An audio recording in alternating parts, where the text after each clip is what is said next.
Olá, meu nome é Luiz Pereira e é mais uma vez com prazer que eu venho aqui nesse espaço para trazer o conteúdo de mais uma aula do curso básico de Espiritismo, que é totalmente online, oferecido pelo Núcleo Fraterno Samaritanos. O tema da nossa aula de hoje é o Livro dos Espíritos, é fazer um esboço desse livro, que é o primeiro livro da codificação, que nos serve como referência para a nossa evolução espiritual. É o livro que todo espírita deve conhecer para, assim, poder realizar a prática religiosa de conexão com o plano espiritual, de conexão com o divino, de uma forma diferenciada quando comparamos com as outras religiões, de uma forma que estejamos livres de verdades prontas, de dogmas, de mistificações, de idolatrias, que tanto prejudicam a nossa conexão com o plano espiritual.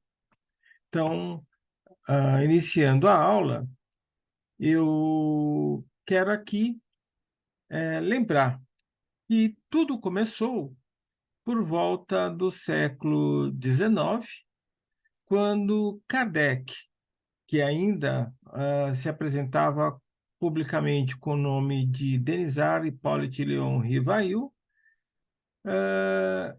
começou a ter contato com o fenômeno das mesas girantes. Ele, na verdade, no início se mostrou bastante relutante, porque achava que era uma atividade pueril, uma atividade lúdica. Então, ele resistiu aos primeiros convites para participar dessas reuniões, que eram reuniões feitas normalmente em ambiente doméstico, e que normalmente tinha uma finalidade simplesmente de diversão. Mas, de tanto o convidarem, ele acabou indo, e, para sua surpresa, ele realmente percebeu que havia algo diferente do que ele imaginava, porque ele não notou nenhum princípio de fraude, nada que atentasse contra a sua inteligência. Na verdade, ele foi convidado a participar de uma reunião na casa dos Baldins. E o Baldin tinha duas filhas, e essas duas filhas é que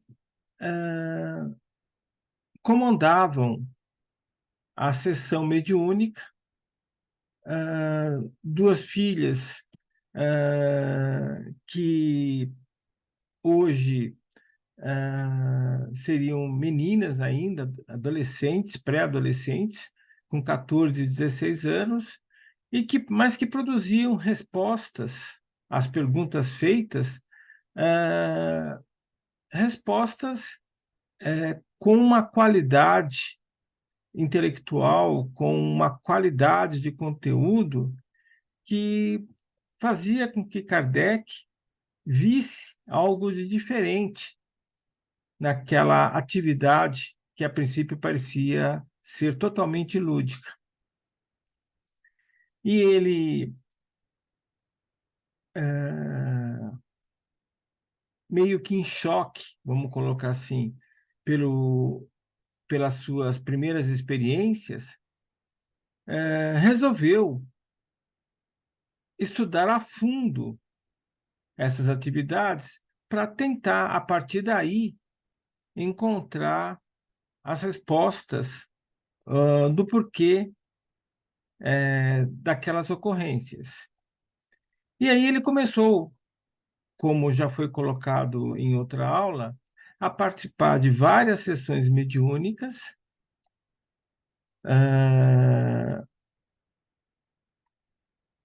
não só na casa dos Baldwins, mas também em outras casas.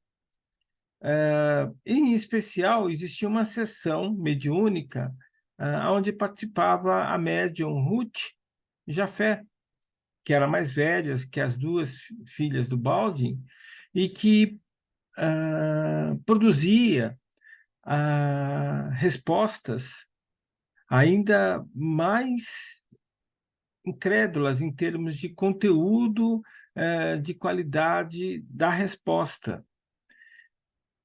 Respostas que, da mesma forma que das irmãs Baldwin, fugia muito a capacidade e conhecimento das médiuns. Inclusive, da Jafé, ele teve acesso a um caderno com mais de 500 respostas, pelo que foi levantado.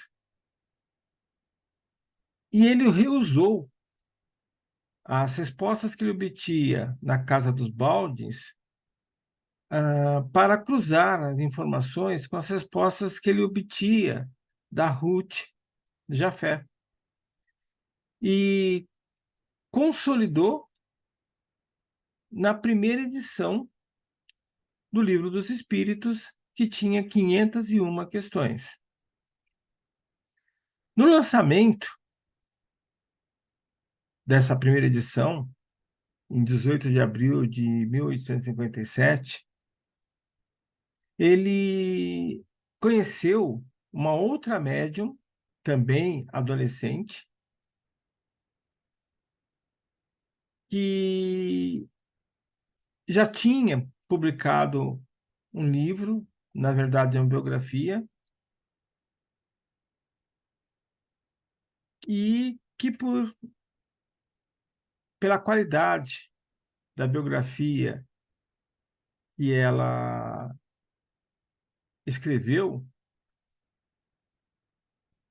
ela era bastante conhecida como médium. Ela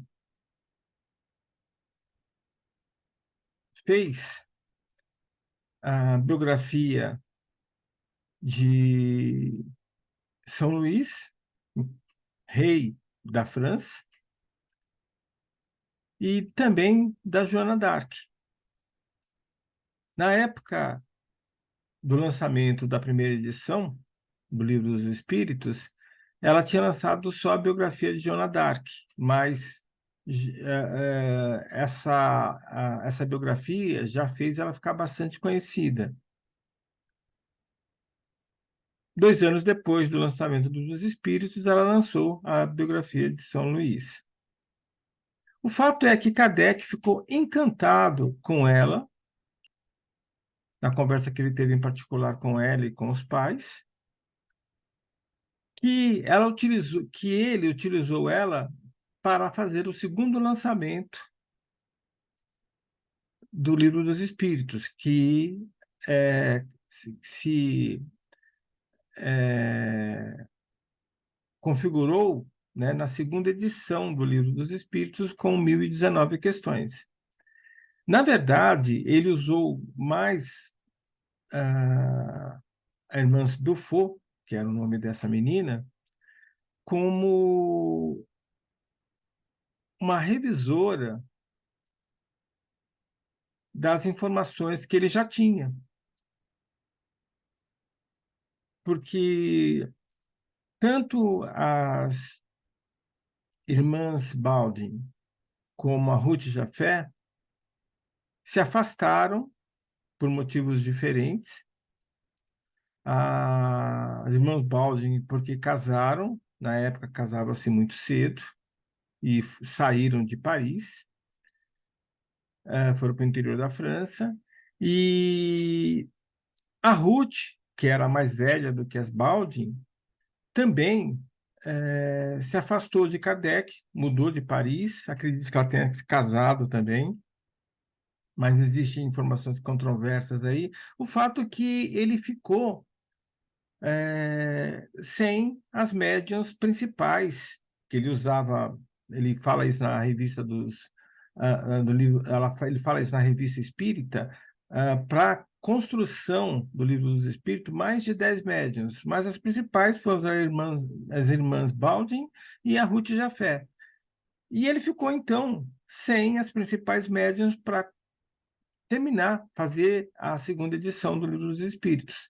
Então, ele, de posse das anotações, com essas cerca de 500 questões que ele obteve de um frequentador das sessões da Ruth Jafé, com as informações da Irmãs Dufour, ele, então, completou o Livro dos Espíritos, montando assim, então, a segunda edição, que foi lançada em 1860. Então, a primeira em 1857, e depois a segunda edição, com o dobro de questões, 1.019 questões, em 1860. Então, na verdade, o Livro dos Espíritos teve como instrumentos da espiritualidade muitos médiuns participando do processo. Mas os principais foram as irmãs Baldin e a Ruth Jafé, na primeira edição. E, para a segunda edição, a Ruth Jafé, mas só com as suas anotações, que Kardec teve acesso, através de um caderno de uma pessoa que acompanhava todas as sessões, antes de Kardec, inclusive, na casa onde Irmãs do Fogo ela incorporava, e a participação, então, da Irmãs do Fogo como revisora, como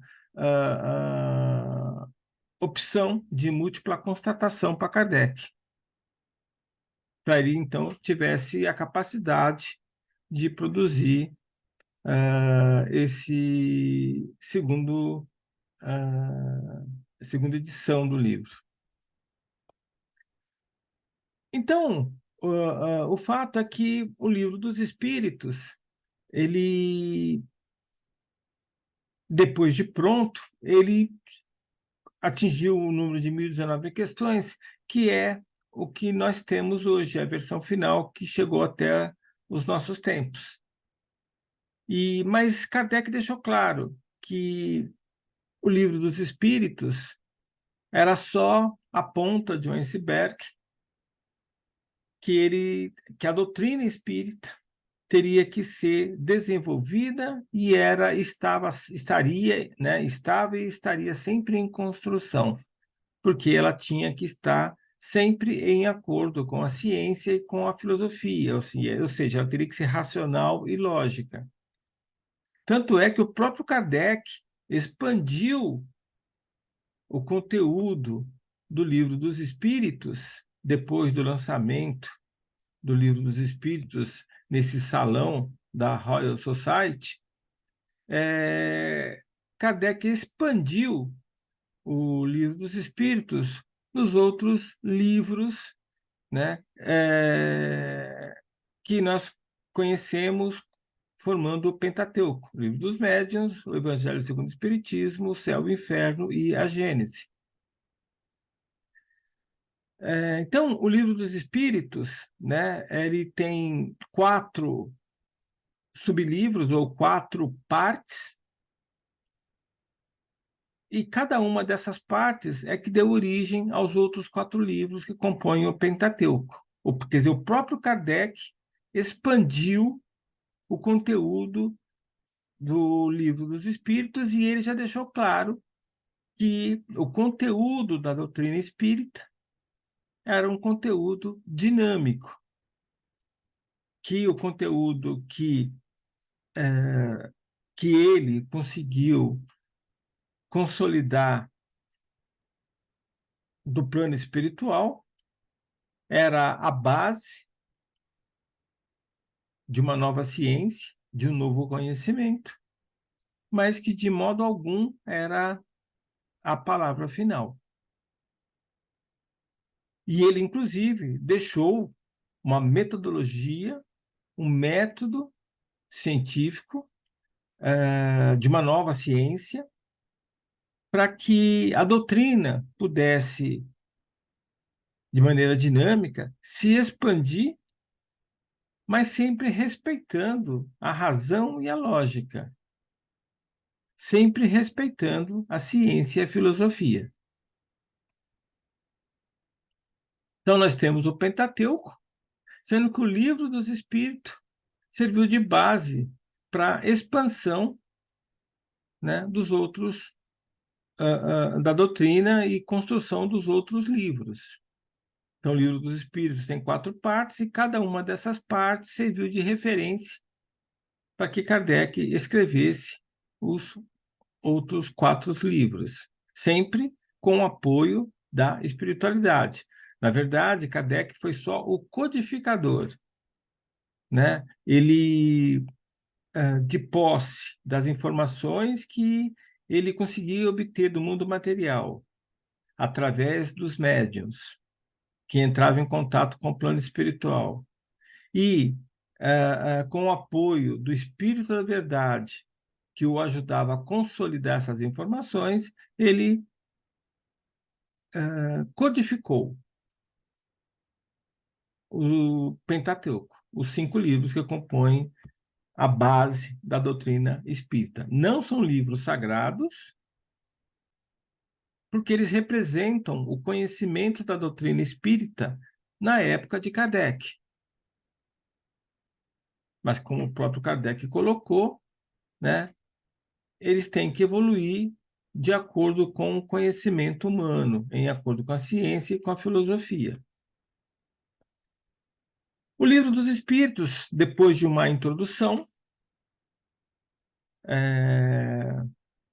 aonde Kardec coloca os motivos e a importância da ciência espírita, dessa nova área do conhecimento humano, ele coloca o seu prolegômenos, que seria nada mais que a apresentação do livro.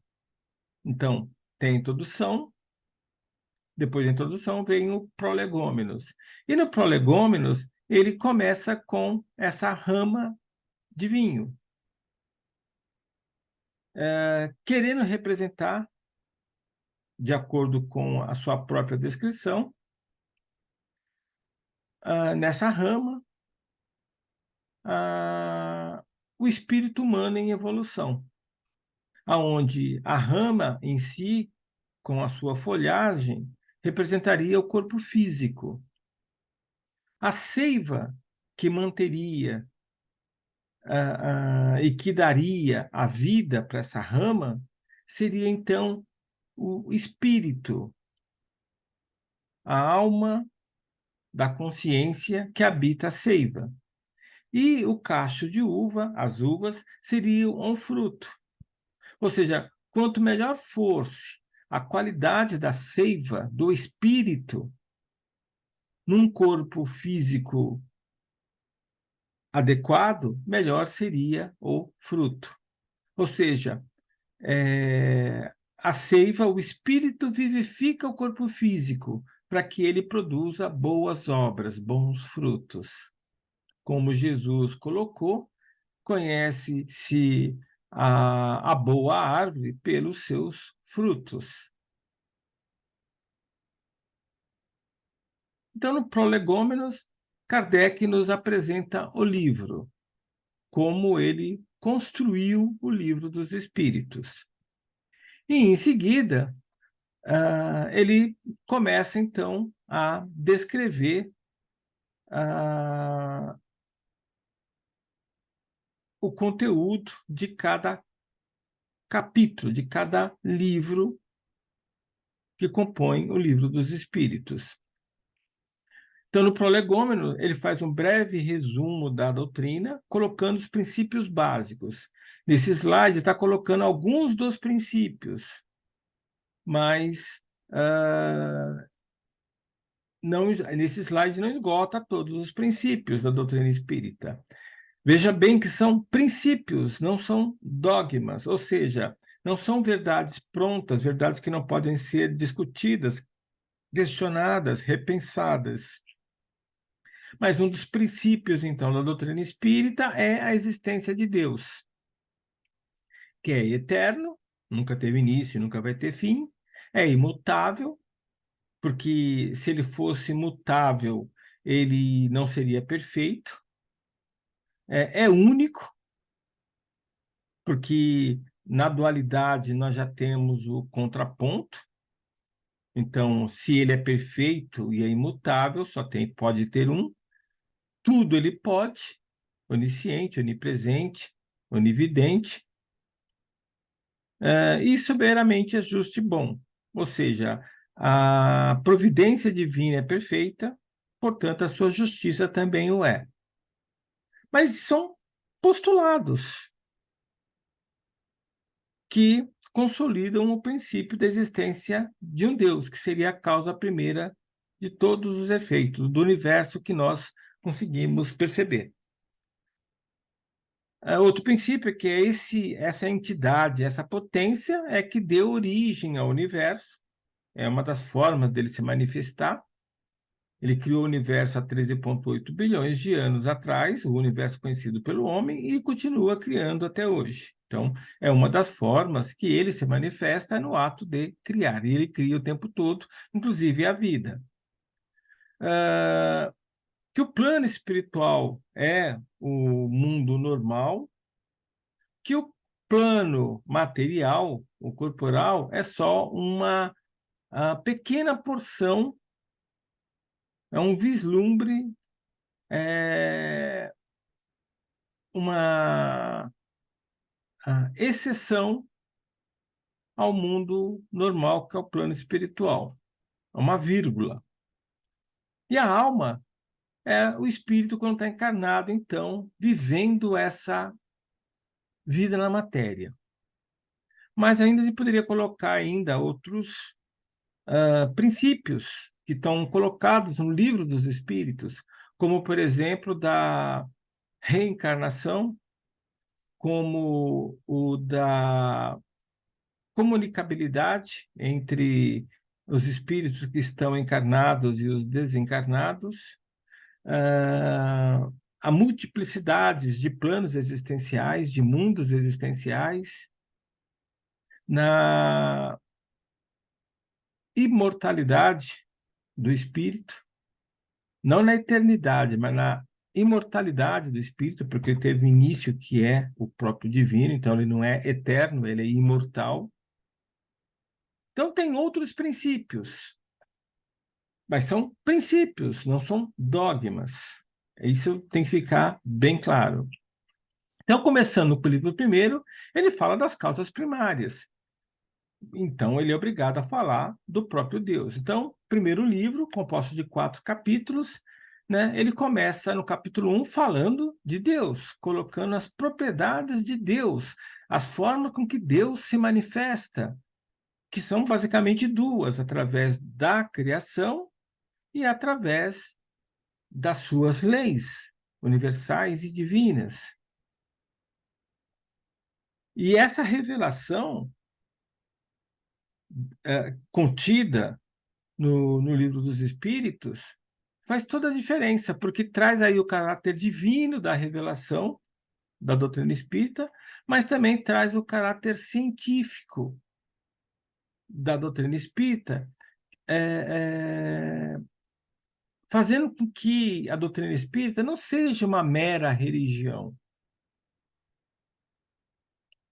Ou seja, ela casa com a ciência, anda, cresce, se expande, evolui de mão dadas com a ciência, sem se chocar com a ciência. Então, isso é muito importante, essa visão, né? O Deus pensado por Kardec, não é um Deus panteísta, um Deus que é criador e criatura ao mesmo tempo, mas que não é um Deus teísta, pura e simplesmente, ou seja, uma entidade que é a imagem e semelhança do homem, no sentido que tem desejos, tem sentimentos, pensamentos, defeitos. Não, é uma entidade que nós não conseguimos descrever, mas a gente percebe, sente a sua existência. Que nós, como seres relativos, não temos como descrever o divino absoluto, mas a gente entende da sua existência como causa primeiro daquilo que existe, porque até por uma questão lógica, não dá para se imaginar algo existindo sem uma causa, ou seja, não dá para se imaginar um efeito sem ter sido provocado no momento anterior. Essa causa que provoca o universo que nos cerca, incluindo a nós mesmos, é o que a doutrina chama de Deus. Mas o que é Deus? É a causa primeira. Quem é Deus? Aí é uma pergunta que nós não temos como responder, porque foge à capacidade de nós como consciências relativas.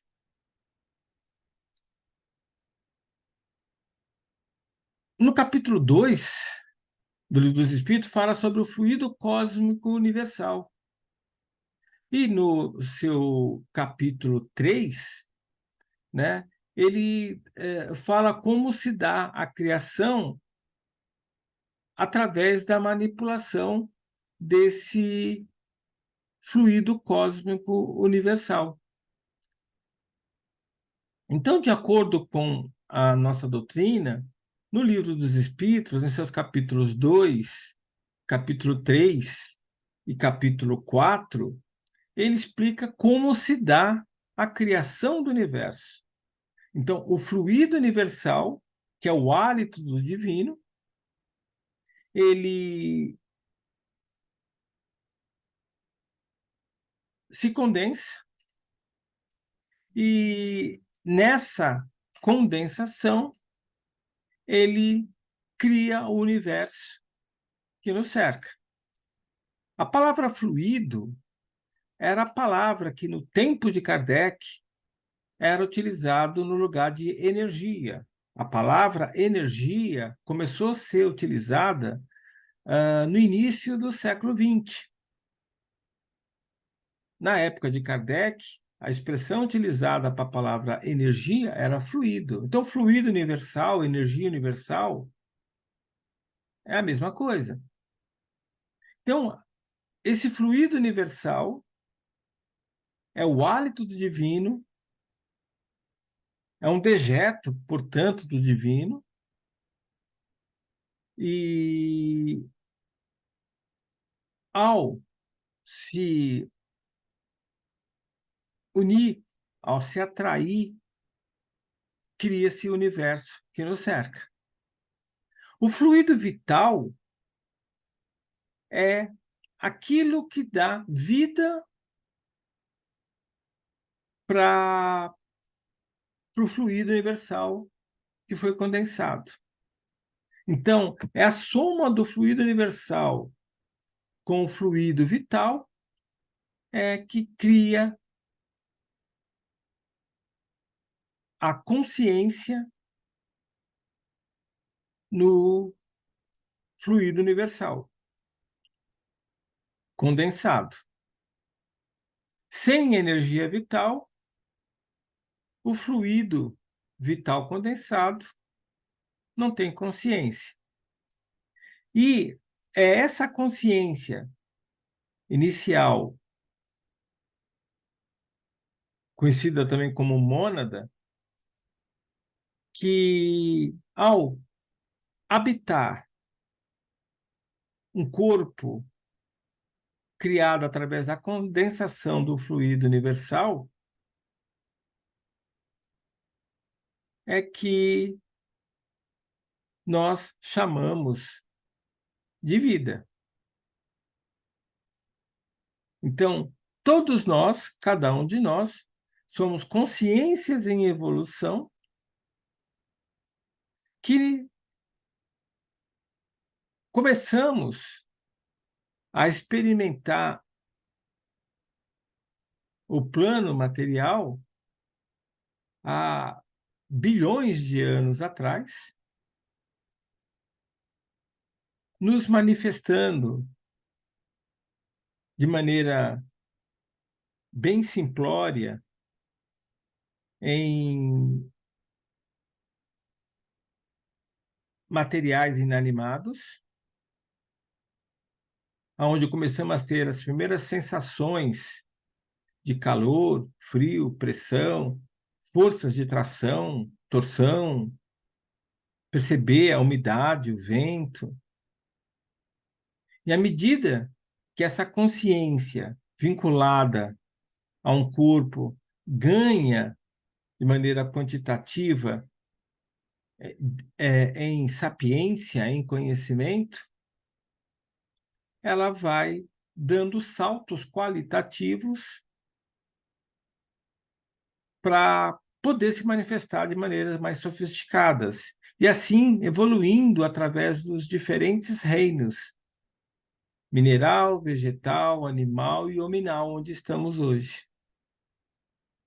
Onde a consciência ganha o total livre-arbítrio, porque ela reconhece de maneira plena a si própria. Mas a evolução não termina no reino nominal. Então, a consciência continua a evoluir e usar o plano material como uma forma de validar os seus aprendizados, as suas consciências, as suas experiências, o seu conhecimento.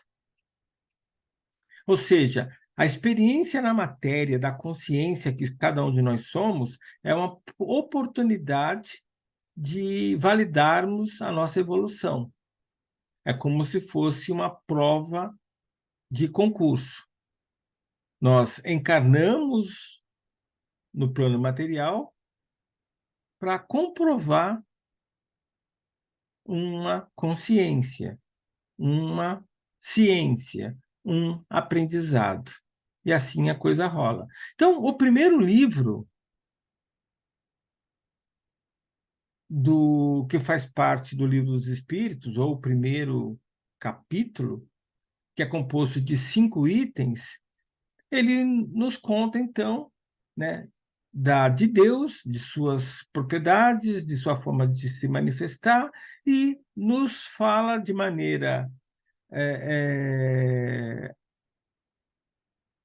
genérica, mas de uma forma bastante racional e lógica, de como se dá a criação do universo,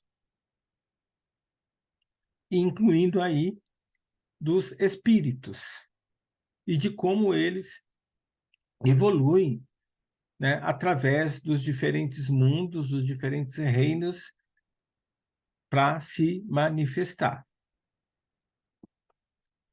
Bem, a morte, como conhecemos normalmente, na verdade, é só uma mudança do estado de manifestação da consciência.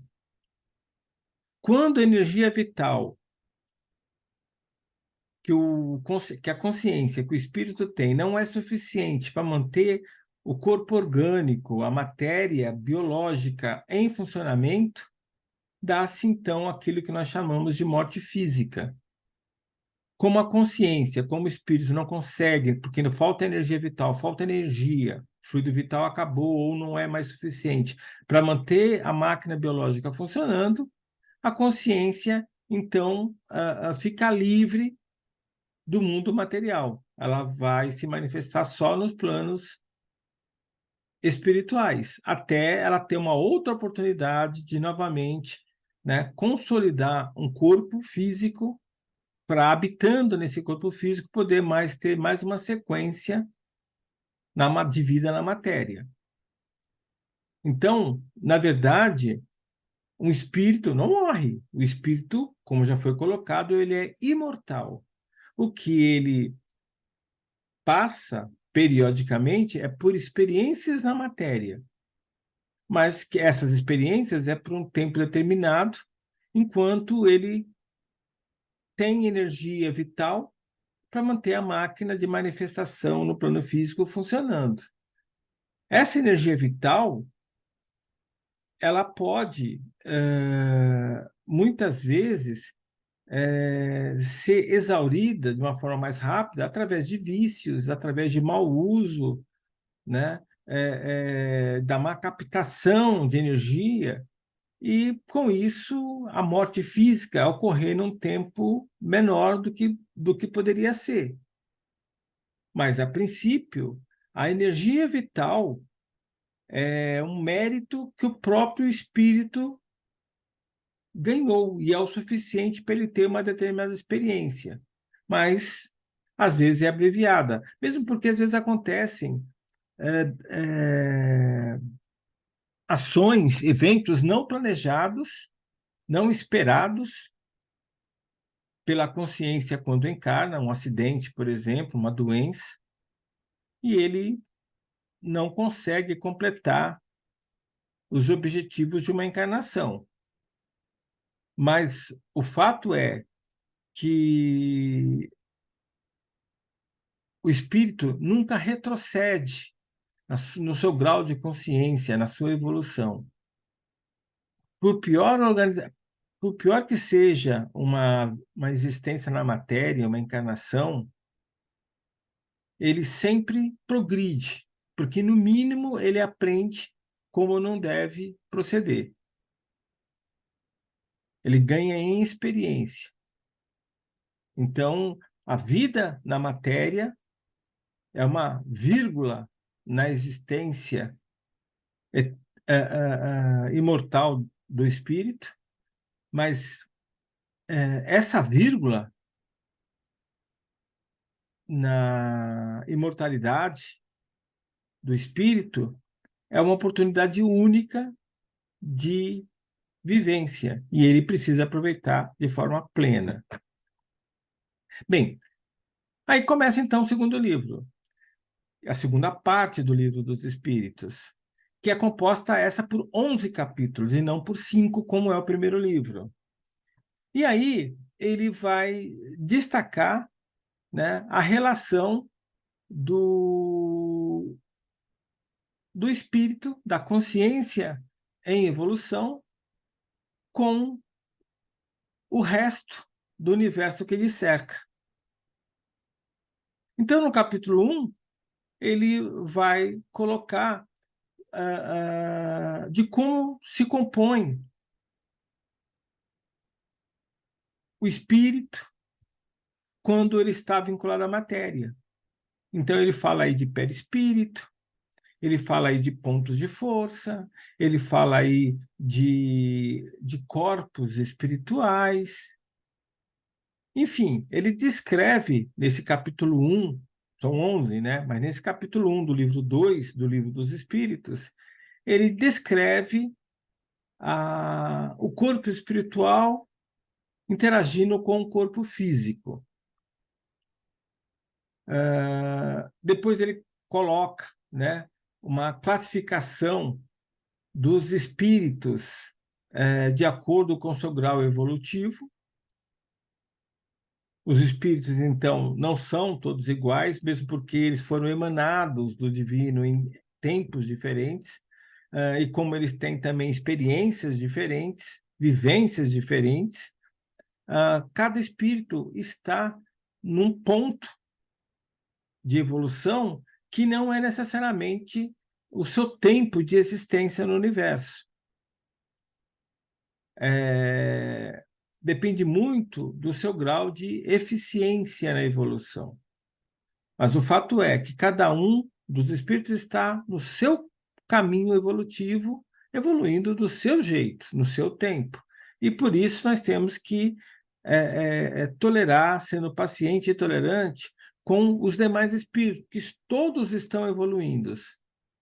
Alguns de nós somos melhores em alguns aspectos, porque tivemos experiências que nos permitiram ser melhores naquele aspecto, mas somos piores em outros aspectos que outros espíritos, porque não tivemos oportunidade, ou se tivemos, não fomos felizes em aproveitar as oportunidades de aprendizado. Então, como ninguém é melhor que ninguém de maneira absoluta, nós temos que sermos tolerantes e pacientes com os demais caminhantes na estrada evolutiva. Então, por isso que existem ordens de espíritos que são níveis, né, de manifestação. Kardec colocou aí espíritos de primeira ordem, segunda ordem, terceira ordem, mas com uma classificação genérica. Ele mesmo coloca no texto que é só um esboço, porque essa classificação não é estanque, né? Ou seja, um espírito ele não é imperfeito e de repente vira espírito bom. Ele não é um espírito bom e de repente vira um espírito puro. Ou seja, existe, na verdade, uma área cinzenta que serve de intermeio entre as diferentes ordens de espírito. O espírito não dá um salto, não é que, de repente, um espírito imperfeito vira um espírito bom, ou um espírito bom, de repente, vira um espírito puro. Existe uma graduação, ou seja, é linear a evolução do espírito, ele não dá saltos. Mas, para efeitos didáticos, né, essa classificação não deixa de ser relevante. No capítulo 2, ele fala da encarnação, do processo encarnatório, da sua finalidade, como a coisa acontece. Ele fala aí, no caso aí, então, do perispírito, que é a forma que o espírito utiliza para construir a máquina biológica, o corpo físico de manifestação. O perispírito, ele é a forma que a consciência, que o espírito utiliza para criar os seus diferentes corpos nos diferentes planos existenciais, incluindo, no plano físico, o perispírito que dá molde ao corpo físico. No capítulo 3, Kardec nos fala aí da questão da reencarnação, mas como se dá o processo, né, da morte física, né? Ou seja, como se dá essa passagem, que depois, né, no livro Céu e Inferno, é melhor detalhado.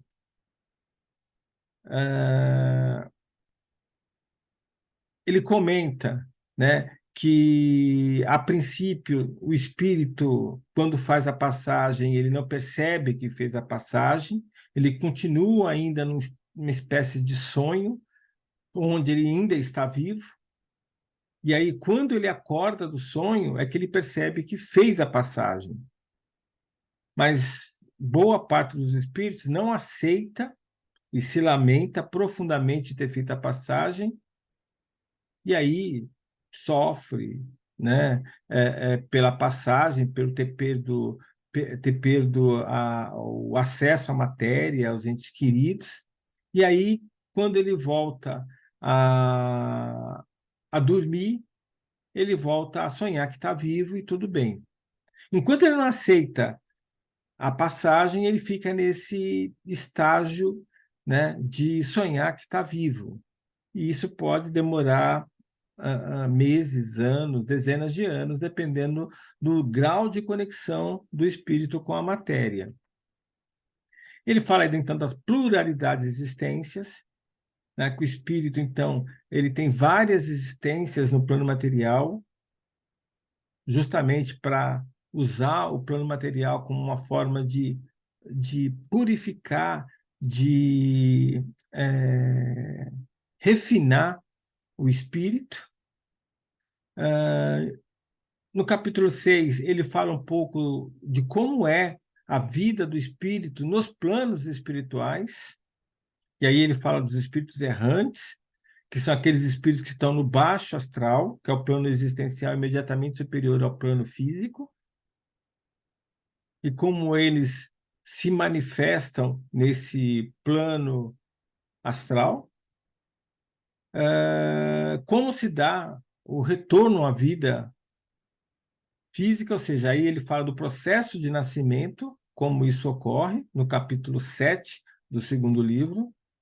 No capítulo 8, ele fala da questão do dormir, do sono, dos sonhos, da emancipação da alma, aonde o espírito, né, abandona, entre aspas, o corpo físico, que dorme, e ele vai para o astral.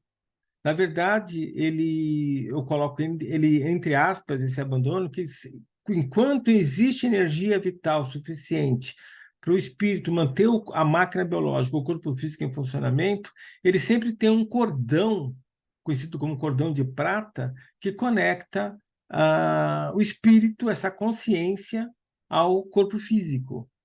Só que esse fio de prata, ele é inextensível, né?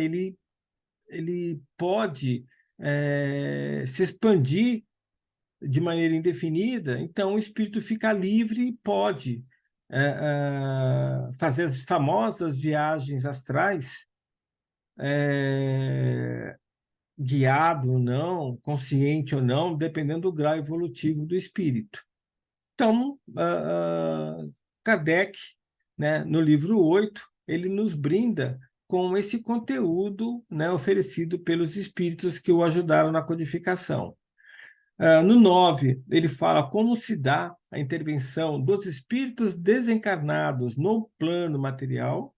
Então, ele coloca aí que os espíritos desencarnados eles não conseguem agir diretamente no plano material porque eles não têm corpos físicos, mas eles conseguem influenciar para o bem ou para o mal os espíritos que estão encarnados. E tudo é uma questão de sintonia. No capítulo 10, ele fala dos espíritos que se ocupam em missões para ajudar os espíritos que estão encarnados, para que haja um salto qualitativo de consciência. Então, aí acontece, de tempos em tempos, de espíritos, inteligências superiores, espíritos muito evoluídos, encarnarem no plano material com missões, como Jesus, representando o divino, ser aí, de uma certa forma, um embaixador do divino, trazendo visões, consciências, ciências, ensinamentos que permitem com que os espíritos que estão vivendo naquele determinado espaço-tempo tenham um salto de consciência e, com isso, né, agiliza, aumenta a velocidade de evolução daqueles espíritos naquela experiência na matéria. E aí começa, né, no capítulo 11, para finalizar o capítulo 2, aí ele falar, então, como é a relação ética-moral dos espíritos, dependendo do reino aonde eles estão evoluindo.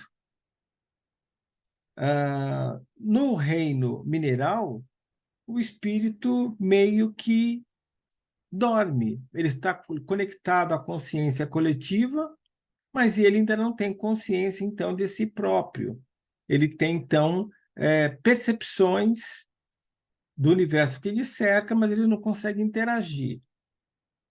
Já no reino vegetal, o espírito já tem uma consciência maior que lhe permite, por exemplo, fazer com que suas raízes procurem água, que suas folhas procurem luz do sol, que possa definir mecanismos de alimentação, reprodução, proteção, mas ainda com limitação, e a principal, de não ter ainda uma consciência individualizada do espírito, né, ainda está vinculado a uma consciência coletiva. No reino animal, o espírito já tem uma liberdade maior, ele já pode exercitar o seu livre-arbítrio, porque ele não está mais preso à Mãe Gaia, mas ele ainda, né, dependendo da onde ele começa a ter experiências, ele ainda fica conectado muito à consciência coletiva. À medida que ele evolui no reino animal, a partir dos animais mais simples, né, em direção aos animais mais complexos, aos mamíferos, principalmente superiores, ele vai ganhando aí uma liberdade maior de vida, independente da consciência coletiva, e com isso vai ganhando uma consciência individualizada, que a gente já percebe no mamíferos, né? O reconhecimento da sua própria existência, já escolhendo a sua parceiro de vida, defendendo a sua prole, defendendo o território, ou seja, já tem aquele desejo, aquele sentimento, aquela vontade, né, de se conectar, né, não só à matéria, mas espiritualmente aos demais pares que compartilham aquela vida.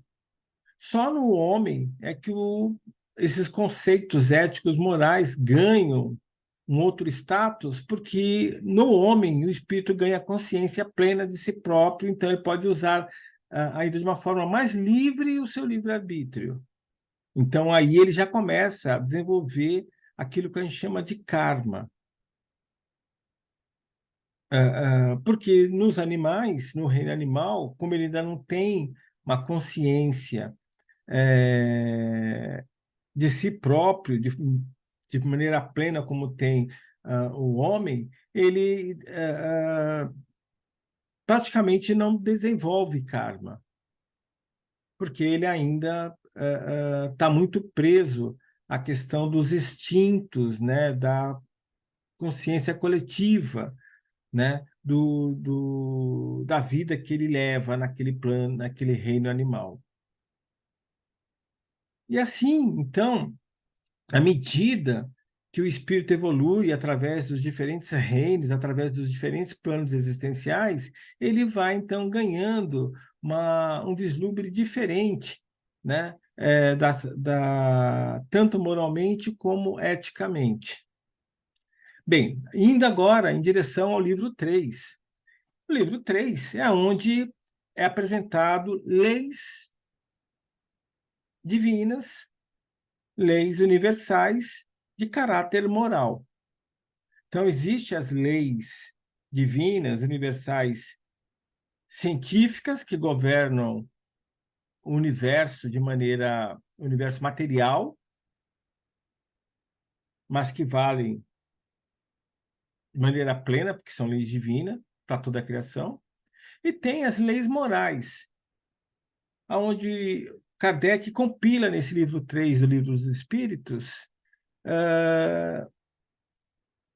as principais leis morais que ele teve acesso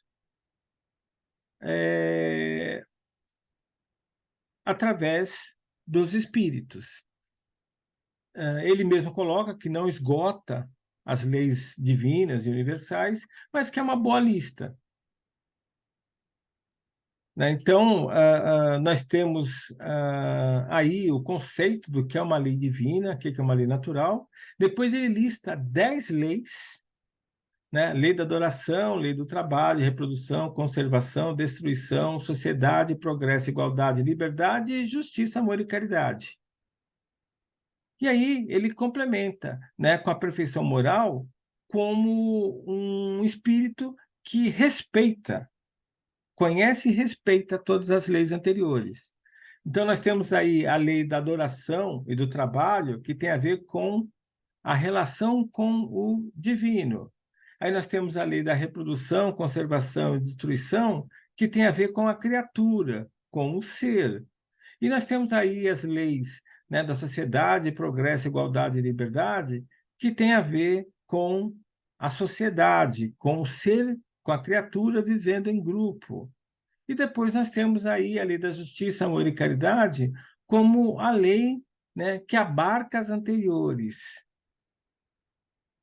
Uma lei que está vinculada ao universo que nos cerca.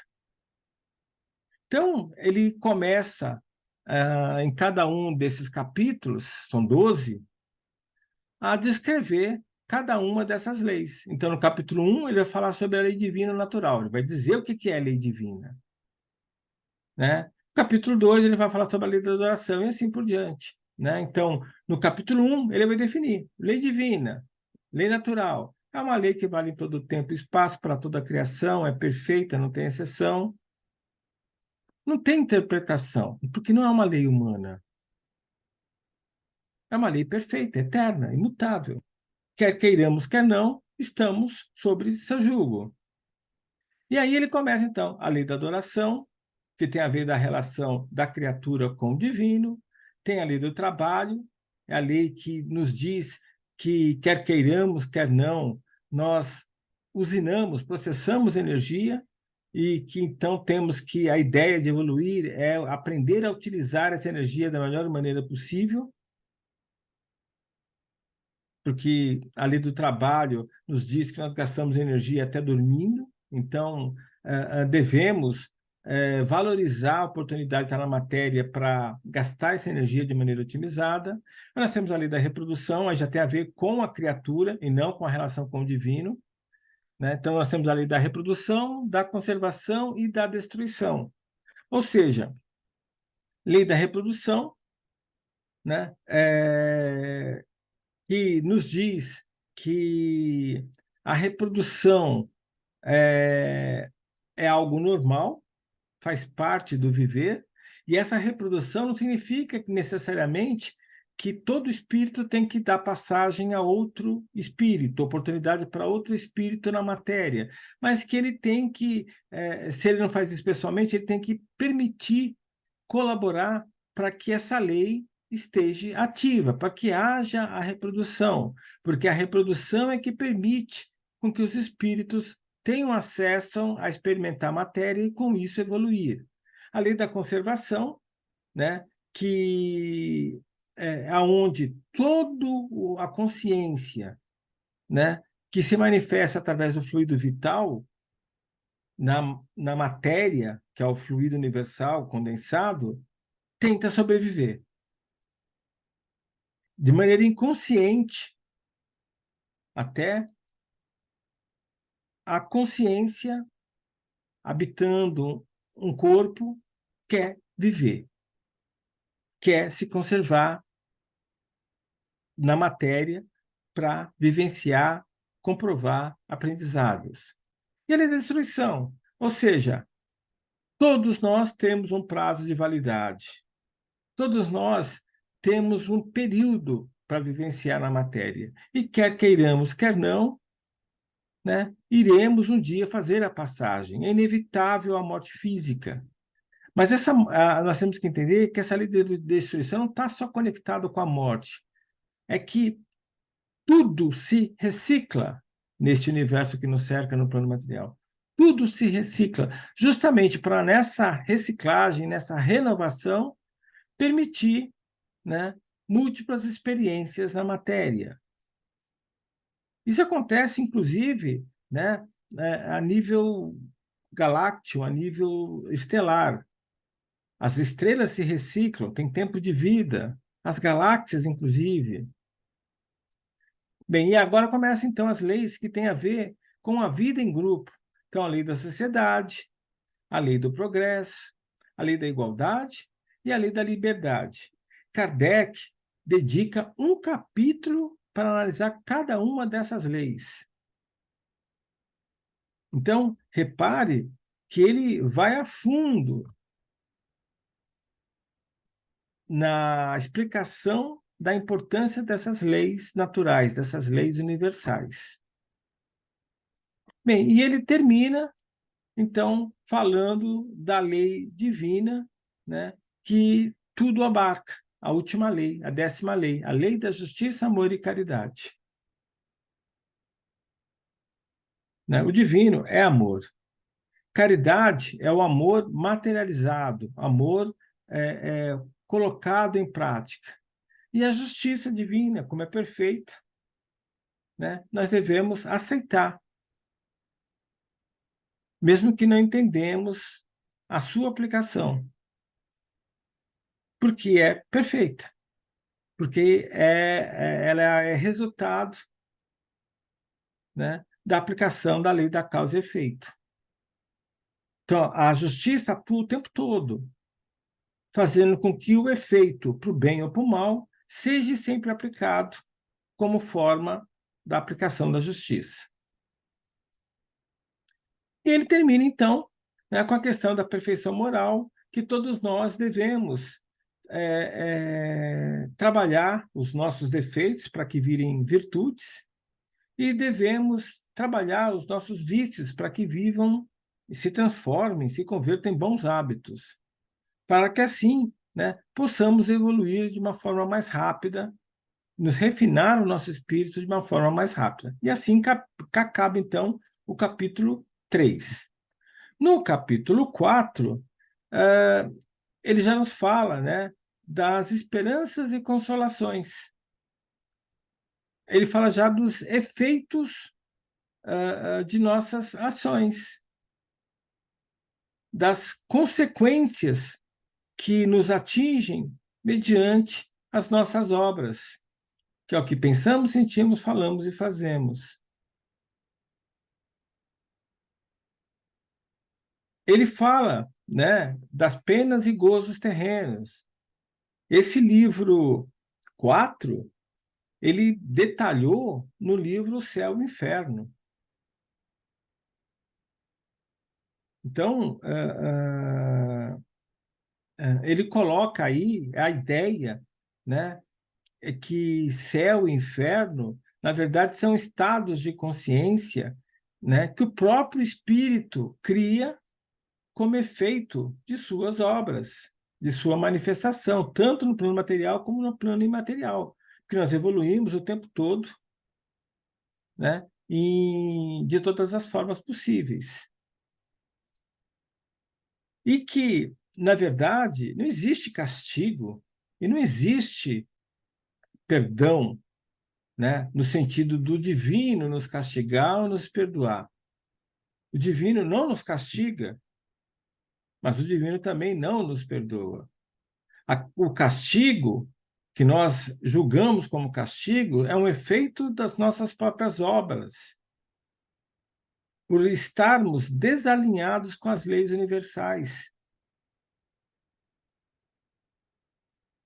Basta, então, que nós, num ato de contrição, nos alinhemos com essas leis para que deixemos de sermos castigados.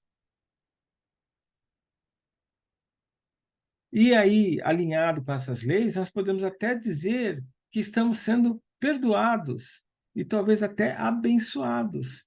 Porque se nós estamos alinhados com essas leis universais, nós estamos nos manifestando de maneira plena, que nós estamos em sintonia com as leis universais.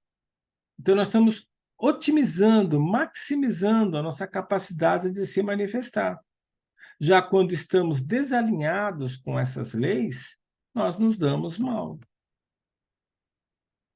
Ou seja, de uma forma resumida, a nossa vida que levamos, cada um de nós na matéria, é produto, é resultado dos nossos méritos e deméritos. Não é culpa de ninguém, são nossas escolhas, são nossas ações. Então, o que temos, o que somos, é por nossos méritos e deméritos. Se algo não está ok, nós devemos descobrir o que e por que não está ok e nos alinharmos com as leis universais para que fique tudo ok. E assim possamos caminhar de uma forma melhor na matéria. Conclusão, né? Aquelas reuniões lúdicas para diversão